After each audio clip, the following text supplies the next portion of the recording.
Quero inicialmente dizer, senhor presidente, dizer que são muitos os desafios na área econômica para este novo governo. Temos um desemprego elevado, que inclusive aumentou recentemente o número de desempregados no Brasil, passando de 13 milhões de desempregados. Um crescimento do produto interno bruto baixo, porém nós temos uma inflação baixa, importante frisar. Com as expectativas inflacionárias consolidadas, temos um balanço de pagamento equilibrado, temos elevadas reservas internacionais no Banco Central. Se faz necessário, portanto, colocar a economia para se movimentar. E os desafios estão justamente no que fazer para movimentar a economia, e uma das formas necessárias, ao meu ver, é a reforma tributária. Nós possuímos um sistema altamente complexo, composto por tributos em demasia, com concentração excessiva sobre o consumo e que exige um alto custo administrativo, tanto por parte do contribuinte quanto da administração tributária. Dito isso, quero, neste momento, me ater à fala do ministro Paulo Guedes, que na marcha dos prefeitos ocorrida na semana passada, sobre o novo pacto federativo e a nova Previdência, fez a seguinte fala, disse ele: mais Brasil, menos Brasília, sinalizando ser preciso limitar o poder da União e descentralizar os recursos tanto para o Estado como também para os municípios, onde se dará a execução, onde tudo acontece, que é no município. Ao falar sobre o novo pacto federativo, Paulo Guedes afirmou que o correto seria repassar de 65% a 70% do orçamento aos estados e municípios e que a União conseguiria sobreviver com os 30% restantes. Inclusive, ressalto, ele foi extremamente aplaudido nesse momento quando fala da política descentralizada e que os recursos deveriam ir, na sua maioria, para os municípios, como eu disse e repito, aonde tudo de fato acontece. Fico feliz em ouvir isso do senhor ministro da Economia, pois em linhas gerais é o que os prefeitos e os municípios precisam: a descentralização dos recursos, a redução, a simplificação e a unificação dos impostos.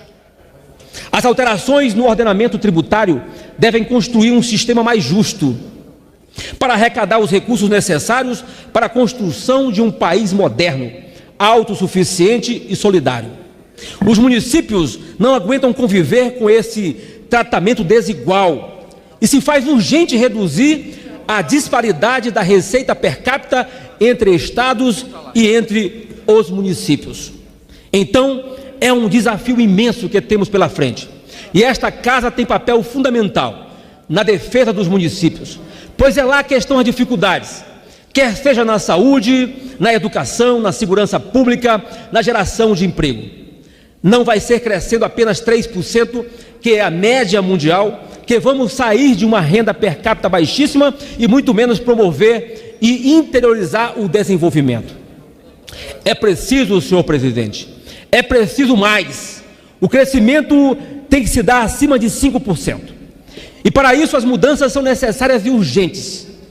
E espero que uma nova divisão dos tributos entre União, estados e municípios possa de fato acontecer e ser pensada na perspectiva do desenvolvimento, no propósito de fortalecer o estado de bem-estar social e redução das desigualdades sociais e a redução, acima de tudo, daquilo que entendemos que é uma das grandes dificuldades que vivemos, que é a desigualdade em nosso país. Restabelecendo as bases do equilíbrio federativo e fomentando as ações que resultem no aumento das nossas receitas. Nesse tocante, além da reforma da tributária, é extremamente importante discutirmos, e o que ele colocou de forma ponderada e de forma assertiva, a questão da reforma da Previdência. O ministro enfatizou que o primeiro grande buraco fiscal é da Previdência. E com a aprovação o país terá um sistema mais forte e que milhares de empregos serão criados para os jovens com a desoneração da carga tributária e baixa dos encargos trabalhistas. Considero que tal reforma se faz necessária. Porém, merece ser vista com cautela e objeto de grande debate legislativo, pois introduz profundas mudanças no sistema previdenciário brasileiro, sob o argumento de que são necessárias e essenciais para a sua sustentabilidade. Em regra, as medidas endurecem a concessão dos benefícios previdenciários de aposentadoria e pensão, tanto para o regime geral de previdência social, quanto para os regimes próprios de previdência social. Além disso, propõe a desconstitucionalização dos diversos aspectos hoje tratados no texto constitucional e propõe a transição do atual sistema de repartição para um sistema de capitalização. Deputado Assis Carvalho, eu entendo que precisa ser melhor debatido e esclarecido para a população. O sistema que temos hoje atual, que é o de repartição, com esse novo sistema que quer ser implementado pelo governo através da reforma, que é o de capitalização. Surpreendentemente, a proposta também se dispõe a alterar de forma significativa o dispositivo constitucional pertinente ao direito da assistência social, que garante à pessoa com deficiência, ao idoso, que não tenham condições de prover a própria subsistência ou de tê-la provida pela família, o recebimento de um salário mínimo mensal, conforme dispositivo constitucional de 88. Com efeito, há uma diferença basilar entre a previdência social e a assistência social. A primeira, é importante frisar, tem natureza contributiva, e a segunda é prestada a quem dela necessitar, sem necessidade de contribuição. Nesse sentido, é difícil entender a opção governamental de tratar no âmbito da reforma da Previdência de uma política pública essencialmente socioassistencial, focalizada em segmentos sociais extremamente vulneráveis, que enfrentam reiteradas dificuldades ao longo da vida para conseguir sobreviver. Essas mudanças devem, ao meu ver, e no olhar do nosso partido, o PRB, ser suprimida do texto da reforma previdenciária. Outro ponto da PEC que merece crítica é o aumento do limite etário para que o idoso tenha direito ao recebimento do BPC, que é o benefício de prestação continuada. Atualmente, para elegibilidade ao benefício, o idoso deve ter 65 anos de idade.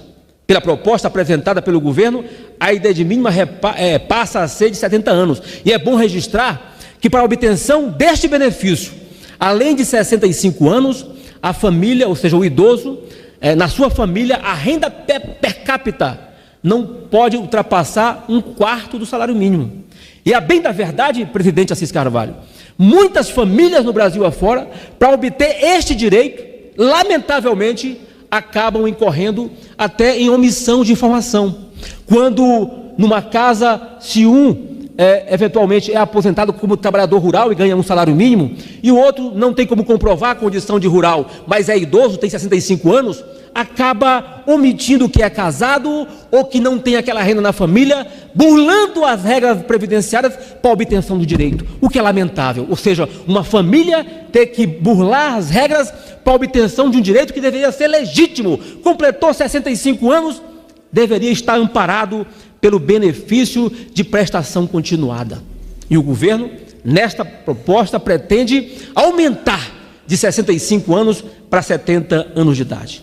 Como forma de minorar a perda do benefício de um salário mínimo a partir dos 65 anos, a PEC cria um benefício de valor inferior a ser pago aos idosos entre 60 e 69 anos, no valor de R$ 400, segundo disposições transitórias, e que, na verdade, não diz de que maneira, deputado, companheiro Zé Ayrton Cirilo, este benefício será reajustado ao longo dos anos. Qual é a forma de correção destes R$ 400 que esse cidadão idoso passará a receber? No entanto, não existe nenhuma garantia da manutenção do benefício para os idosos entre 60 e 69 anos que já fazem jus ao BPC. O que nos faz temer pela integridade física, psicossocial deste idoso, que de repente tem de sobreviver com uma renda de 60% menor do que hoje recebe, impossibilitando-o de atender necessidades básicas de sobrevivência, como alimentação, compra de medicamentos, habitação, vestuário, entre outras que possibilitam uma sobrevivência minimamente digna nesse período de existência. Dizer, senhor presidente, que essa luta precisa permanecer viva, ou seja, a manutenção para que lavradores e pescadores continuem se aposentando, a mulher com 55 anos e o homem com 60 anos de idade. É extremamente importante para o nosso Nordeste, ao mesmo tempo, a garantia de políticas que vão melhorando a vida das pessoas, para que eles possam implementar ações para se transformar em pequenos, médios produtores e, ao mesmo tempo, desenvolver a sua atividade. Enquanto isso não acontece, é fundamental, é essencial a preservação dos seus direitos e, portanto, não mexê-los nesse momento é fundamental para a garantia da manutenção dos seus benefícios. Não concordamos tampouco, senhor presidente, em afastar o direito já garantido, por exemplo, aos garimpeiros, que tem também a redução da idade da aposentadoria equivalente ao trabalhador rural, matéria hoje constante na Constituição. Assim propomos, e vamos propor através de uma emenda, que os garimpeiros recebam o mesmo tratamento diferenciado em face ao desgaste inerente à natureza de trabalho. É óbvio que eles têm a sua cooperativa, e através da cooperativa estamos estabelecendo na nossa emenda que eles possam contribuir, mas ao mesmo tempo, pela penosidade, pela atividade desgastante, mereçam ter um tratamento especial, conforme preconiza a nossa Constituição. Para que não reste dúvida acerca da extensão nos direitos dos trabalhadores rurais aos garimpeiros, é oportuno suprimirmos referência de que a aposentadoria diferenciada seria apenas para o trabalhador rural. Desta forma, não restará dúvida de que todos os trabalhadores referidos na atual legislação serão contemplados com aposentadoria diferenciada, inclusive pescador artesanal, como eu disse, lavradores e garimpeiro. Há de se defender ainda a questão relacionada à pensão por morte.